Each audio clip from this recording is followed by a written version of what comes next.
How many of you have already done your vision board for this year? And how many of you are taking action towards the things that are on your vision board? If you're like most of us, the answer is probably I am not taking any action, and I even forgot what my goals were for this year. So if that's you, then this video is for you. So this used to be me. I used to spend a lot of time creating the perfect vision board. It was aesthetic. I spent a lot of time looking for the perfect image and putting it all nicely on a vision board. And then about halfway through the year, I have not accomplished one thing on the vision board. In fact, I forgot what I put on my vision board. And at the end of the year, I was like, that didn't happen. So if that's you, let me know in the comments. So this video I'm creating for all of you guys that have been in that same exact position.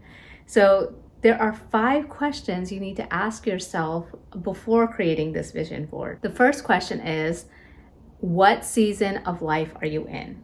So if you watched some of my previous video, you know in my life audit video, I talked about seasons of life and what season of life you're in.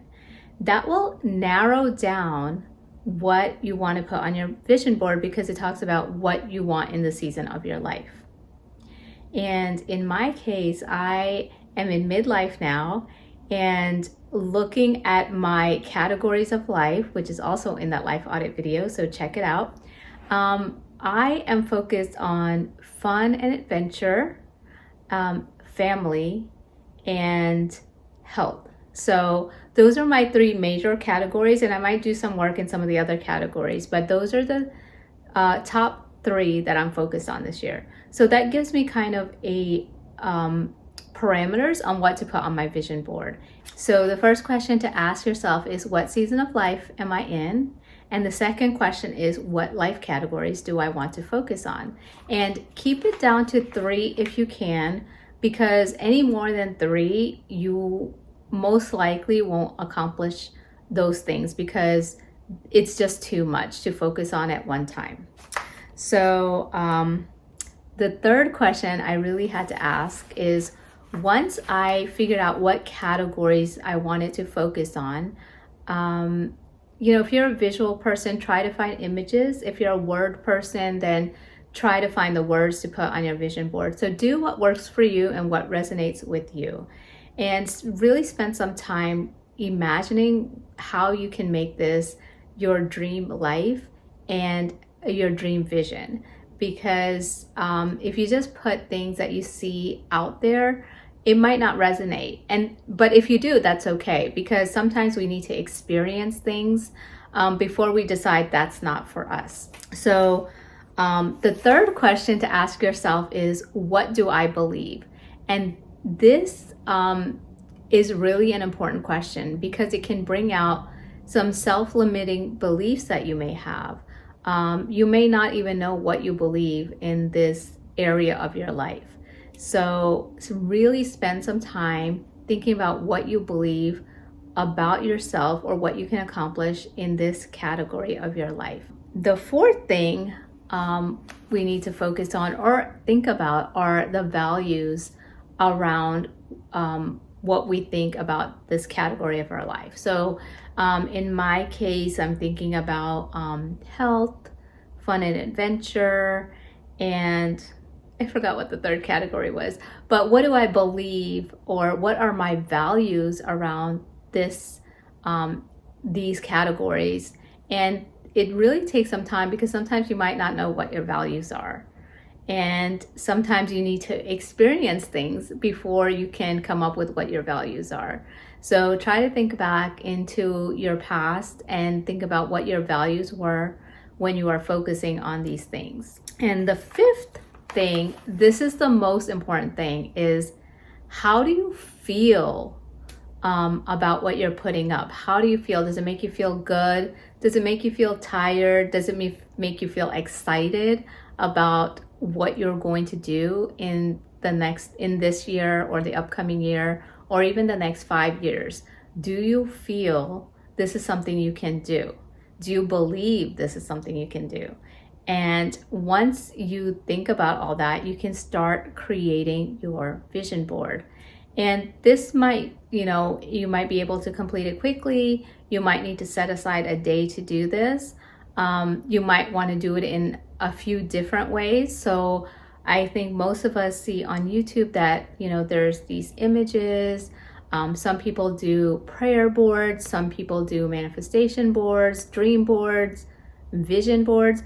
Do whatever feels right for you, but it is basically a vision for your year and the future. So it makes sense to spend some time to work on this. So I'm going to share some of what I have, not the whole thing, but I decided to call my vision board a prayer board this year. So I hope you can see that. I'm going to bring it up close here.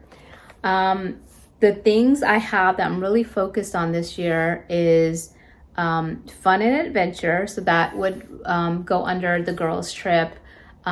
Things I want to do by myself, things I want to do with my girlfriends, with my daughters. And this is to really, the purpose of this is really to feel that sense of community, feel that sense of support, spend time having conversations about life issues, marriage, parenting, and passing on wisdom and gaining wisdom and seeing different perspectives. So I will be really heavily focused on that this year. I also want to be focused on my family and creating a functional family. And I know this sounds a little weird, but I've heard, and I've even heard it from my kids, the topic of dysfunction. And I feel like in society, it is used a lot to describe just normal everyday things like disagreements or different perspectives or different beliefs, even within the same family. So I'm really exploring how to create that fun, functional family in my family, especially with teenagers, which is a time where teenagers separate from their family and, and are exploring the world. But I want to do that as well as create a close family connection with my daughters and open communication. So that's what I'll be working on this year. The other thing is health. That's very important. So as I get older, this is going to take up a majority of my time. So I've been on my health journey for the past 16 years. Really intentionally when my first daughter was born, but I want to really kind of tighten up my processes, my beliefs, my workouts, my, what I'm thinking, and just being kind to myself. So that's what I'm focusing on this year. And as you can see, my prayer board is just written out, no images. And to me, this felt good. I was able to kind of put myself in this and the words resonate with me. So I don't need images. The words work just fine. So let me know if this resonates with you. Does this make sense? Because I am doing this with my kids and having them follow this for a reason. So they are really in the beginning of their life. They're just starting their life, and I want them to live an intentional life. For me, it was more intuitive. So I knew what I wanted, but I didn't really have a process for it. And so for me going forward, I now have a process, and for them beginning their life, they now have a process to follow. And that just makes it less overwhelming. It makes it easier to kind of focus in on what you want and ask the right questions to create the life that you dream of, to create your dream lifestyle. So if you like this topic of creating your dream lifestyle, make sure to subscribe so I can create more content around this. Make sure to turn on those notifications because you'll know when I upload new videos. And I am going to be talking about creating your dream life, designing your dream life, and how I did it and how I'm helping my daughters do that now that they are getting to that teenage phase. They'll be starting college soon and starting their life soon. So I will be walking them through this process as well. And I wanted to share it with you guys. So I hope you enjoyed this video, and I'll catch you in the next one.